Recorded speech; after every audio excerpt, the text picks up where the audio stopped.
Hello दोस्तों, हम आपके लिए लेकर आए हैं पाकिस्तानी मीडिया का एक और वीडियो। दोस्तों,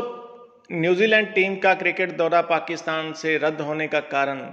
शेख रशीद ने, पाकिस्तान के इंटीरियर मिनिस्टर ने भारत को बताया था, भारत पर इसका इल्ज़ाम लगाया था।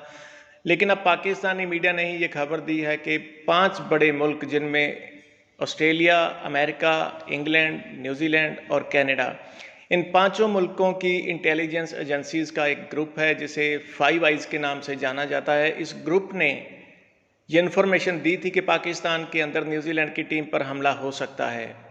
दोस्तों, अब पाकिस्तानी मीडिया ने शेख रशीद से ये सवाल किया है कि क्या शेख रशीद इन 5 मुल्कों पर ये इल्ज़ाम लगाएंगे कि ये 5 मुल्क भारत के इशारे पर काम कर रहे हैं। दूसरा दोस्तों, पाकिस्तान के ऑल वेदर फ्रेंड चाइना ने भी पाकिस्तान को एक ज़ोरदार झटका दे दिया है। पाकिस्तान के अंदर मारे गए 9 चाइनीज़ इंजीनियर्स की मौत का चाइना ने पाकिस्तान से मुआवजा मांग लिया है। क्या है पूरी खबर, ये जानने के लिए इस वीडियो को आखिर तक देखें और प्लीज़ हमारे चैनल को सब्सक्राइब करना ना भूलें। जय हिंद, जय भारत। जो 5 कंट्रीज़ हैं जिनमें यूके, यूएसए, ऑस्ट्रेलिया, कनाडा और न्यूजीलैंड शामिल हैं।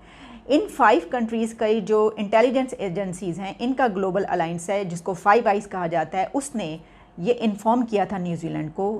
कि न्यूजीलैंड की टीम पर पाकिस्तान में दहशतगर्दाना हमला होने लगा है या होने वाला है या हो सकता है, जिसकी बिना पर न्यूजीलैंड ने यह फैसला किया कि टीम को वापस बुलाए। अच्छा, मैं आपको ये भी इसमें इन्फॉर्म कर दूं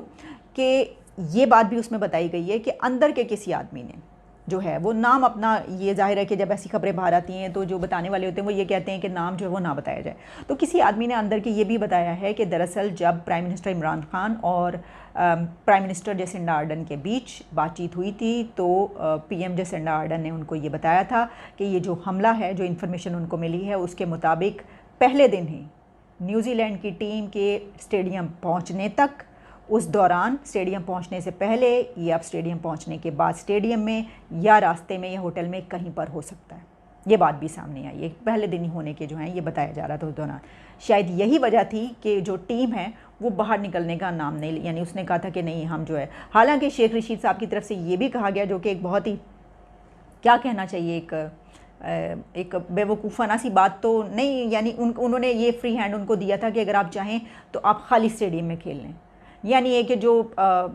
पब्लिक है हम उसको निकाल देते हैं और ख़ाली स्टेडियम कर देते हैं। अगर आपको ख़तरा है कि ज़ाहिर लोग बैठे देख रहे हैं, तमाशाई हैं, तो उनकी तरफ से को हो सकता है, तो हम स्टेडियम खाली कर देते हैं। इसके बावजूद उन्होंने अगर ये फ़ैसला कबूल नहीं किया, नहीं खेलने का किया, कि जब स्टेडियम में कोई होगा ही नहीं तो फिर कहाँ से हमला होगा, लेकिन उनको जब ये खबर बताई गई होगी कि बाहर भी नहीं निकलना क्योंकि हो सकता है कि रास्ते में कहीं हो। इसकी वजह ये कि वो पास्ट का हमारा एक मौजूद है ना, श्रीलंकन टीम पे रास्ते में तो हुआ था ना, बस के ऊपर, तो ज़ाहिर है वो अच्छा, हम उसी तरफ आते हैं कि जिस पे हम बात कर रहे थे। अब इसके बाद क्योंकि उसके अंदर जो कंट्रीज़ शामिल हैं उसमें यूके भी है, और यूके होने की बिना पर पाकिस्तान का एक नैरेटिव ये भी है, सरकारी नैरेटिव या ऑलमोस्ट ऑल पाकिस्तानी आप कह लीजिए, एक नैरेटिव ये भी है कि जनाब पाकिस्तान का जो एक कॉन्ट्रैक्ट हुआ है अर्जेंटाइन के साथ असलहे का, वेपन्स का, जिसमें JF-17 थंडर जो है उसके बारे में कहा जा रहा है कि पाकिस्तान ने जो है इसके ऊपर किया है। और इसमें मैं आपको बता दूं कि 12 JF-17 थंडर जो ब्लॉक 3 जंगी तैयारे जो हैं वो अर्जेंटाइन को बेचने का, फ़रोख्त करने का उसने किया है, जिसमें इनकी मालियत, जो पाकिस्तान को पैसा मिलेगा इसमें 66 करोड़ 40 लाख डॉलर हैं, जो कि तकरीबन 111 अरब और 55 करोड़ 55 करोड़ रुपए बनते हैं। तो पाकिस्तान के लिए तो बहुत बड़ी रकम है ना ये, यानी पाकिस्तान का तो बहुत कुछ हो जाएगा जिस सिचुएशन में है। तो ये जो कॉन्ट्रैक्ट हो रहा है ये अर्जेंटाइन से, दरअसल इसकी बिना पर जानबूझ के पाकिस्तान को डैमेज करने के लिए ये किया गया। अच्छा, अब क्योंकि इससे मिलती है ना कि भाई यूके उसमें शामिल है, और यूके ये नहीं चाहता कि अर्जेंटाइन वो ख़रीदे, क्योंकि यूके ये समझता है कि अर्जेंटाइन का ये फ़ैसला जो है वो उसके ख़िलाफ़ है, वो उसके ख़िलाफ़ इस्तेमाल कर सकता है, या ये वो समझता है कि ये उसके हक़ में नहीं है, लिहाजा वो नहीं चाहता कि वो ये ख़रीदे। तो जब ये कॉन्ट्रैक्ट हो गया और कहा जा रहा है कि इसी दिन जो है कोई मालूमात सामने आई, तफसीलात जो थी डन हुई, तो उसके बाद ये वाला पाकिस्तान के एक इमेज को डैमेज करने के लिए सब किया गया। एक तो ये,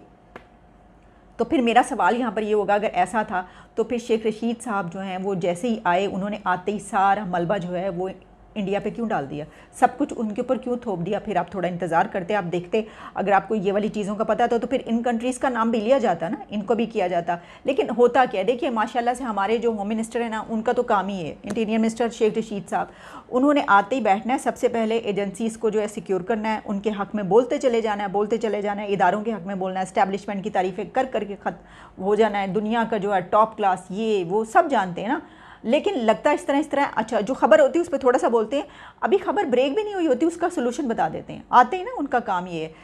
अब ज़रा मुझे बता दीजिए ना, इसके ऊपर अब बहस होगी, बात होगी कि आपने ये कह दिया, तो अब तो ये जो है ये कंट्रीज़ अगर शामिल हैं, जिसमें कि यूएस भी है, और यूएस से भी हमारी आजकल नहीं बनती बिल्कुल भी। मसला ये है ना कि हमारी बनती किससे है, ये भी सवाल उठेगा। सब तो हमारे ख़िलाफ़ हैं, पूरी दुनिया तो हमारे ख़िलाफ़ है, सबको हमने अपने ख़िलाफ़ किया होता। हम इतने इंपॉर्टेंट कंट्री हैं, किसी से हम बनाकर नहीं रखते, तो उसमें यूएस भी है, उसमें यूके भी है, और जो है वो, और दूसरी तरफ आप कह रहे हैं इंडिया, तो उन कंट्रीज़ ने खुद अपने तौर पर किया है, यूके ने करवाया है, या तो ये क्या है कि इस वजह से कि जी ये जो हुआ है कॉन्ट्रैक्ट अर्जेंट है, या फिर ये है कि इंडिया ने करवाया, या फिर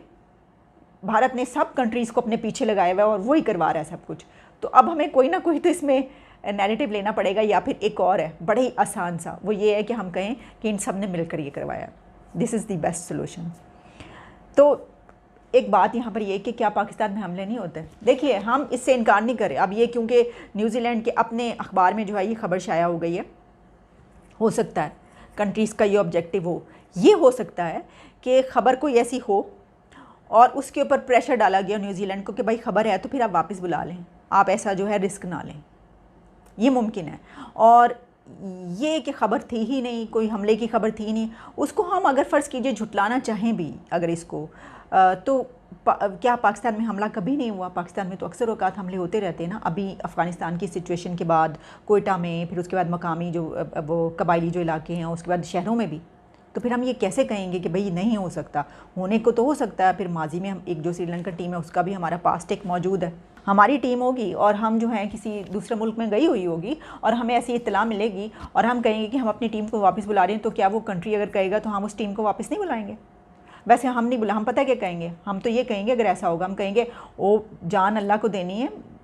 जान जानी तो लिखी हुई है, ज़िंदगी मौत का फ़ैसला लिखा हुआ है, खेलें खेलें आराम से, कुछ नहीं होता, अल्लाह मालिक है। हम तो शायद ये कहते हैं हमारा न, लेकिन दूसरों का ऐसा नहीं होता ना, वो समझते हैं कि अगर ऐसा है तो है। लेकिन चाइना के हवाले से एक दो ख़बरें और भी हैं। ये जो मैंने एक बात की अभी कि हमारा दोस्त है कौन पूरी दुनिया में, सभी तो जो है वो हमारे ख़िलाफ़ हैं, सभी हमसे खफा रहते हैं, सभी इसको हम नाराज़ करके रहते हैं, सभी के ख़िलाफ़ हम मुंह पाड़ के बोलते रहते हैं, हम हर वक्त कुछ ना कुछ जो है इल्ज़ाम, तो ये सब कुछ जो है वो तो होगा। अब चाइना जो सबसे सिंसियर दोस्त हमारा कहा जाता है ना पाकिस्तान का,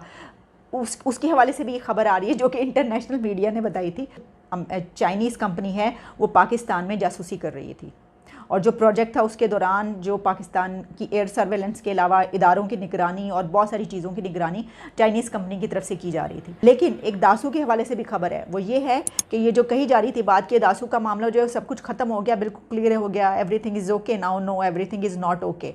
हुआ कुछ यूँ है कि जो खबरें हैं वो ये बता रही हैं कि वहाँ पर चाइनीज़ ने जो उनके 9 इंजीनियर्स मरे हैं उनकी कहा कि इनका हमें मुआवजा दें, आप हमें इनकी कॉस्ट दें, इनकी पहले प्राइस दें, उसके बाद बात आगे चले।